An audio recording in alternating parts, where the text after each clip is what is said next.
बाबा, आज येताना बासुंदी घेऊन या ना. अगं, कालच आपण आईचा वाढदिवस होता म्हणून आणली होती ना. ऐकलं, गोकुळची बासुंदी पुन्हा खावीशी वाटतेय. खरं सांगू, मलाही खावीशी वाटतेय. पुन्हा पुन्हा खावीशी वाटणारी गोकुळ बासुंदी. जिल्हा परिषद पंचायत समिती निवडणुकीचा रणसंग्राम सुरू झालेला आहे. सिंधुदुर्ग जिल्ह्यात आपण पाहिलं तर महायुती महाविकास आघाडीच्या बैठका सुरू झाल्या आहेत. नुकताच महायुतीची घोषणा झालेली आहे आणि महाविकास आघाडीबाबत देखील आता चर्चा सुरू आहेत. आपण आता वैभवडी तालुक्यात आहोत. वैभवडी तालुक्यात देखील आपण पाहिलं तर इच्छुक उमेदवारांची जी आहे ती मोर्चेबांधणी सुरू आहे. एकीकडे भाजपा महायुती म्हणून लढत असताना ठाकरे शिवसेना देखील या निवडणुकीच्या रिंगणात सज्ज झालेली आणि याच ठाकरे शिवसेनेकडून कोळपे जिल्हा परिषद मतदारसंघासाठी तिकीट प्राप्त झालेले आहे. सामाजिक कार्यकर्ते आपल्यासोबत आहेत. सुनील नारकर आहेत, त्यांना तिकीट जाहीर झालेले आहे आणि ते यावर्षी जिल्हा परिषदच्या निवडणुकीच्या रिंगणात उतरणार आहेत. कशी त्यांनी रणनीती आखलेली आहे, कशा या निवडणुकीला ते सामोरे जाणार आहेत हे आपण थेट त्यांच्याकडून जाणून घेणार आहोत. त्यातपूर्वी त्यांची आपण ओळख करून देऊया की हे सुनील नारकर हे गेली अनेक वर्ष भुईबावडा असेल, वैभवडी तालुक्यात विविध सामाजिक उपक्रम राबवितात. महिलांसाठी असेल, तरुणांसाठी असेल, त्याचबरोबर एक त्यांचे त्या पंचक्रोशीत भुईबावडा पंचक्रोशीत एक नावाजलेलं नाव म्हणून ते प्रसिद्धीस आहेत. विविध सामाजिक उपक्रम त्यांच्या माध्यमातून राबवले जातात आणि थेट नारकर आता निवडणुकीच्या रिंगणात उतरलेले आहेत. कशी त्यांची या निवडणुकीच्यासाठी रणनीती त्यांनी आखली आहे, निवडणुकीची कशी तयारी केली आहे हे त्यांच्याकडून आपण जाणून घेणार आहोत. नारकरजी, प्रथमतः कोकण सात लाईव्हमध्ये आपलं स्वागत. आपल्याला ठाकरे शिवसेनेकडून तिकीट प्राप्त झालेले आहे आणि आपण निवडणुकीच्या रिंगणात उतरत आहे. कसं आहे, प्रथमच तुम्ही निवडणुकीला सामोरे जात आहे, काय वाटतंय? आज खरंच मला खूप आनंद होतोय की माझ्यावर शिवसेना उद्धव बाळासाहेब ठाकरे या पक्षाने विश्वास ठेवून मला उमेदवारी दिलेली आहे. त्याबद्दल प्रथम मी त्यांचे खूप खूप आभार मानतो. वैभववाडी तालुक्याचे तालुका अध्यक्ष नंदू शिंदे असतील, सचिव गुलजारजी काजी असतील, त्याचप्रमाणे आमच्या भुईबावडा गावचे बाबा मोरे असतील, जितू तळेकर असतील, ते सरपंच आहेत तिरवडे गावचे.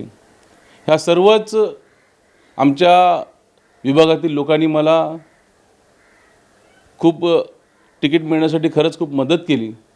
त्याचप्रमाणे वरिष्ठ देखील असतील, सुशांत नाईक असतील, आमचे सावंतसाहेब असतील, सगळ्यांनी मला तिकीट जाहीर केल्यानंतर मला आनंद झाला. परंतु ही निवडणूक माझी पहिली जरी असली तरी मी आजपर्यंत वयाच्या 20व्या वर्षापासून मी समाजसेवेत आहे.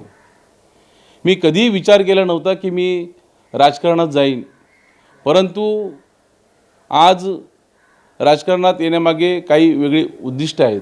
म्हणून मी आज शिवसेना पक्षाकडे मी तिकीट मागितली आणि त्यांनी मला ती दिली. त्याबद्दल प्रथम त्यांचे आभार मानतो. तुम्ही आताच म्हणालात की निवडणुकीत उतरण्यामागचे काही माझे उद्दिष्ट आहेत. काय नेमकी कारण आहेत, कशाकरिता निवडणुकीत उतरण्याचा आपण निर्णय घेतला आहे? निवडणुकीत उतरण्याचा निर्णय हा घेतला, मला मुळात पैसे कमवण्यासाठी राजकारणात यायचं नाही, हा माझा मूळ मुद्दा आहे. मला कोणती ठेकेदारी करायची नाही, हा माझा मुद्दा आहे. परंतु आमच्या विभागात भोमसारख्या गावात जे धरण आले, त्या धरणाचं काम अजून अपूर्ण आहे. त्यानंतर त्या धरणामार्फत कॅनल जे तयार करण्यात आले, ते कॅनलचं काम आजपर्यंत अपूर्ण आहे. ते जे धरण बांधल्यानंतर कॅनलचं जे पाणी आहे ते प्रत्येकाच्या गावात जाऊन प्रत्येकाच्या त्या शेतकऱ्याला त्या पाण्याचा उपयोग होणार होता, परंतु आज ते चित्र पूर्ण कुठे दिसत नाही आहे. त्यामुळे पाण्याची व्यवस्था अजून नीट झालेली नाही आहे आणि शेतकऱ्यांना तर ते पाणी तिथलं पोचलेलं नाही. तर ते कॅनलचं काम पूर्ण का नाही झालं, हा माझा पहिला प्रश्न आहे आणि मला ते काम पूर्ण व्हायला पाहिजे असं मला वाटतं. आपण जर का हा गगनबावडा करूचा घाट बघितलात, 1.5 वर्ष जवळजवळ रस्ता बंद होता, लोकांचे हाल झाले, व्यापाऱ्यांचे त्या ठिकाणी हाल झाले, त्यांना मालवाहतूक करण्यासाठी येणारा खर्च वाढला. त्यानंतर भुईबावडा घाट कोसळला, त्यानंतर लोकांना पूर्ण येण्या जाण्यासाठी पूर्ण रस्ते बंद झाले. मग फोंडामार्गे या, अशा ठिकाणी ही जर का वाहतूक व्यवस्था आपली मोडकळीस आली, याला जबाबदार कोण?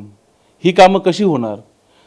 त्याचप्रमाणे आपण जे रस्ते बघता, आता भुईबोर्डाचा आमचा रस्ता आहे, आता माझ्या गावातला रस्तासुद्धा खड्डेमय झालेला आहे. मी स्वतः गेल्या वर्षी पावसात कंटिन्यू 3 महिने तो खड्डा तसाच होता. मी 3 महिन्यानंतर मुंबईवरून पुन्हा गावात आलो, त्यावेळी बघितलं तर तो खड्डा तसाच असल्यामुळे मी स्वतः तो खड्डा बुजवून घेतला. त्यामुळे अशा अनेक व्यवस्था ह्या बिघडलेल्या आहेत. त्या बिघडलेल्या व्यवस्था मला सुधारायच्या आहेत आणि माझ्या विभागाचा मला विकास करायचा आहे. हा माझा मूळ हेतू आहे. ज्या पंचक्रोशीत बिघडलेल्या ज्या व्यवस्था तुम्ही म्हणता त्या नेमक्या कोणामुळे बिघडल्या आणि त्याला जबाबदार कोण आहे? नक्कीच जे सत्तेत आहेत त्यांच्यामुळेच बिघडलेले आहे. मी कोणावर टीका करू इच्छित नाही. मी राजकारणात हा माझा पहिला दिवस म्हणावा लागेल. मी कोणत्या पक्षाचा आजवर झेंडा घेतला नव्हता आणि राजकीय भाष्य कोणावर केलं नव्हतं आणि टीकासुद्धा केली नव्हती आणि इथून पुढे सुद्धा मी टीका करू इच्छित नाही. मला माझ्या कामातून लोकांना दाखवून द्यायचं आहे. कारण आजपर्यंत सुनील नारकरने जी पण समाजसेवा केली ती राजकारणातून किंवा ठेकेदारी करून पैसे कमवले नाही, तर मी माझ्या मेहनतीने जे पैसे कमवले त्या मेहनतीच्या पैशातले मी लोकांची सेवा केली. त्यामुळे ही जी काय व्यवस्था बिघडलेली आहे ती आपल्या सत्ताधारी पक्षातले जे काही ठेकेदार आहेत हे त्याला मूळ कारण आहे.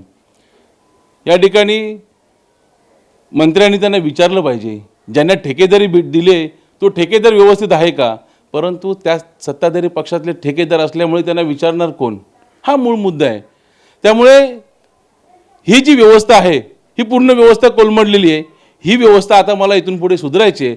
त्यामुळे जनतेने मला एकदा संधी द्यावी आणि या संधीचं सोनं सुनील नारकर 100% करेल, यात चिंताच नाही. कारण ज्यावेळी सुनील नारकरकडे कोणाचा पाठिंबा नसताना मी स्वतःचे पैसे खर्च करून लोकांची सेवा केली आणि लोकांची सेवा हे मी माझं कर्तव्य समजतो. आणि साळुंखे साहेब तुम्हाला सांगतो, कोण नाही कोण कुठच्या पक्षाचे कार्यकर्ते असतात, आम्हीसुद्धा कार्यकर्ते आहोत, पण खरा कार्यकर्ता मी या माझ्या जनतेचा आहे. त्यामुळे ह्या जनतेचा कार्यकर्ता असल्यामुळे मला त्यांचं काम करणं हे गरजेचं आहे. ज्या माझ्या महिला भगिनी मी आता बऱ्याच गावात बघतो की कमरेवरून आणि डोक्यावरून पाण्याचे हंडे घेऊन जातात, ते मला बंद करायचे. प्रत्येकाच्या घरात पाणी आलं पाहिजे, ही व्यवस्था करणं माझं कर्तव्य मानतो. ज्या रस्त्यावरून जाताना, गाडीतून जाताना, एस टीतून जाताना लोकांची कंबरदुखीसारखे मोठमोठे प्रॉब्लेम व्हायला लागलेत, हे रस्ते मला सुधारायचे आहेत आणि लोकांना एक सुखी आणि समृद्ध जीवन जगायला मला द्यायचं आहे. आपण गेली अनेक वर्ष युवा वर्गात काम करत आहे. युवकांसाठी विविध म्हणजे क्रिकेट स्पर्धा असतील, विविध उपक्रम राबवले आहेत. त्याचा या निवडणुकीत कसा फायदा होईल आणि त्या दृष्टीने काही तुमची युवा कार्यकर्त्यांची फळी आहे का? नक्कीच युवा वर्ग अखंड तालुक्याला माहिती आहे की युवा वर्ग माझ्यासोबत आहे. कारण मी कोणताही स्वार्थ मनाशी न ठेवता जेव्हा जेव्हा युवा वर्ग माझ्याकडे आले, जे तरुण माझ्याकडे आले, त्यांचा नोकरीचा विषय असेल किंवा त्यांचा इतर क्रिकेटसाठी म्हटला तर जे ते बोलतील ते आजपर्यंत मी करत आलो आहे. त्यामुळे सर्व युवा वर्ग माझ्यासोबत आहे आणि आज ह्या राजकारणात येण्याची आणि हे तिकीट घेण्याचं मूळ कारण माझं युवा वर्ग आहे. कारण त्यांनी मला सांगितलं की दादा तुम्ही पुढे या, आम्हाला तुमच्यासारखी माणसं पाहिजेत. माझ्या ऑफिसमध्ये बरेच जण आले, जवळजवळ 150 लोक माझ्याकडे आले आणि त्यांनी मला उचलून धरलं की तुम्ही ही निवडणूक लढवायलाच पाहिजे. म्हणून या सर्व माझ्या बंधूंचं जे माझ्यावर प्रेम आहे त्या प्रेमापोटी मी हे इलेक्शन लढतोय. तुमच्या कार्यकर्त्यांनी किंवा तरुण वर्गाने तुम्हाला रिक्वेस्ट केली, विनंती केली म्हणून आपण निवडणूक लढवत आहे. एकीकडे बघितलं तर ठाकरे शिवसेनेची ताकद ही वैभववाडी तालुक्यातली संघटनादृष्ट्या जर पाहिली तर थोडी कमकुवत आहे आणि समोर जो असणारा जो तुमचा विरोधक आहे भाजपा हा बलाढ्य पक्ष आहे, त्याला कसं सामोरं जाणार? एक म्हणजे थोडकं सैन्य घेऊन या निवडणूक तुम्ही उतरणार आहात, त्याचं कसं नियोजन करणार आहात? आपल्या महाराष्ट्राचे आराध्य दैवत छत्रपती शिवाजी महाराज यांचं सैन्यबळ आणि औरंगजेब यांचं सैन्यबळ यांची तुलना केली तर आपल्या छत्रपती शिवाजी महाराजांचं सैन्य खूप कमी होतं. तरीसुद्धा सगळे गड किल्ले त्यांनी जिंकलेच आहेत. म्हणून माझ्यासोबत असणारे हे सगळे मावळे हे निश्चितच माझा विजय करून देतील, यात काही शंका नाही. परंतु या ठिकाणी मी एक सांगेन की जरी समोरचा पक्ष बलाढ्य असेल आणि आमचा पक्ष कमकुवत तुम्हाला वाटत असेल, पण हा कमकुवत नाही आहे. जे काही आता शिवसेना उद्धव बाळासाहेब ठाकरे या पक्षात जे आहेत हे खरे मावळे आहेत आणि ते लढणारे मावळे आहेत.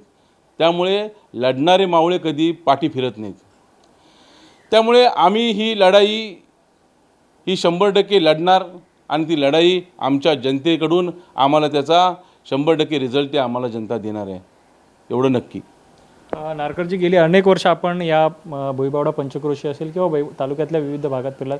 आता आपण भुईबावडा पंचक्रोशीत असेल किंवा कोळपे जिल्हा परिषद मतदारसंघातून लढत आहे. या भागात काय काय समस्या आहेत, त्याचा तुम्ही कसा आढावा घेतला आणि भविष्यात तुम्ही त्या कशा मार्गी लावणार आहात? प्रथम तुम्हाला मी सांगितलं की मूळ जी पाण्याची व्यवस्था आहे ती पाण्याची व्यवस्था मला सुधारवायची. माझी एकही माता भगिनी डोक्यावरून किंवा कमरेवरून हांडा कशी घेऊन जाणार नाही, त्यांच्या घरात पाणी कसं पोचवता येईल हा माझा मूळ प्रश्न आहे. त्यानंतर आमचं धरणाचं अर्धवट राहिलेलं काम आणि कालव्याचं राहिलेलं अर्धवट काम हे मुळात मी ते करू इच्छितो. त्याचप्रमाणे रस्त्याचा जो काही मूळ प्रश्न आहे हा सुद्धा मला मार्गी लावायचा आहे. त्याचप्रमाणे आता ज्या मराठी शाळा ज्या बंद पडत आलेल्या आहेत, तर माझी सरकारला सुद्धा खूप विनंती आहे आणि शिक्षण मंत्र्यांना सुद्धा विनंती आहे की ज्या आपल्या मराठी शाळा बंद पडत चाललेल्या आहेत, कारण की आपल्या इथे इंग्लिश हे चांगलं शिक्षण भेटत नाही. कॉन्व्हेंट स्कूल आपल्या इथे जरी असल्या तरी त्याची फीज जास्त आहे. तर माझं सरकारला एक विनंती आहे की आपण आपल्या ठिकाणी जे आपण बाहेरच्या ठिकाणी जादा पैसे देऊन एक्स्ट्रा पैसे देऊन डोनेशन भरून ज्या ठिकाणी मुलांना शिकवलं जातं त्या दर्जाचं शिक्षण हे आपल्या ग्रामीण भागात उपलब्ध करून द्यायला पाहिजे, जेणेकरून आमच्या गोरगरिबांची मुलं कुठेतरी चांगलं शिक्षण घेऊन मोठमोठे ऑफिसर उद्योजक या ठिकाणी बनू शकतात. तरुणांची मोठी फौज आहे. तरुणांच्या फौजेवरती ही निवडणूक आपण लढणार आहात का? त्याबाबतचं काय तुमचं नियोजन आहे? नियोजन आता तुम्हाला ज्यावेळी आम्ही फॉर्म भरू त्यावेळी ते चित्र तुम्हाला दिसेल आणि फॉर्म भरल्यानंतर ज्यावेळी इलेक्शनचा प्रचार सुरू होईल त्या प्रचारात तुम्हाला दिसून येईल की युवा वर्ग माझ्यासोबत किती आहे. आणि ही लढाई खरं तर सुनील नारकरची एकट्याची नसून पूर्ण जनतेची, माझ्या विभागातील सर्व माझ्याशी जे नाळ जोडली गेलेली आहे, जे आमचे नातेसंबंध आहेत, माझे सगळ्यांचे खूप चांगले नातेसंबंध आहेत. त्यामुळे जिल्हा परिषदेचा सदस्य सुनील नारकर होणार नाही आहे, ही माझी जनता पूर्ण होणार आहे. सुनील नारकर एकटा निवडणूक लढवत नाही, तर ही जनता माझी विभागातली आहे, ती जनता ही निवडणुकीला खरी तर उभी राहिलेली आहे. माझा याच्याशी फक्त मी नामधारी आहे, कोणतरी असावं म्हणून मी ते उभं राहिलेलो आहे. नाहीतर ही खरी लढाई जी आहे ती माझ्या जनतेचीच आहे. जनता लढाई लढणार आहे आणि ती जिंकणार आहे. धन्यवाद नारकरजी. हे होते सुनील नारकर. आपण पाहिलं तर ठाकरे शिवसेनेकडून कोळपे जिल्हा परिषद मतदारसंघासाठी ते निवडणुकीच्या रिंगणात उतरलेले आहेत आणि आपण त्यांच्याशी बातचीत केल्याच्यानंतर त्यांनी सांगितले गेली अनेक वर्ष या भागात ज्या पायाभूत सुविधा आहेत, रस्ते, पाणी, आरोग्य, शिक्षण ह्या प्रलंबित राहिले आहेत. हे विषय मार्गी लावण्यासाठी आपण या निवडणुकीच्या रिंगणात आहोत आणि निवडून आल्याच्यानंतर मी स्वतः सदस्य म्हणून नाही तर ही सर्व जनता जी इथली असेल ती सदस्य असेल, इथली जी पोखरलेली जी व्यवस्था आहे ती सुधारण्यासाठी आपण प्रयत्न करणार आहोत असा विश्वास त्यांनी यावेळी व्यक्त केलेला आहे. कॅमेरामन साहिल बागवेसह मी श्रीधर साळुंखे, कोकण सात लाईव्ह, वैभववाडी.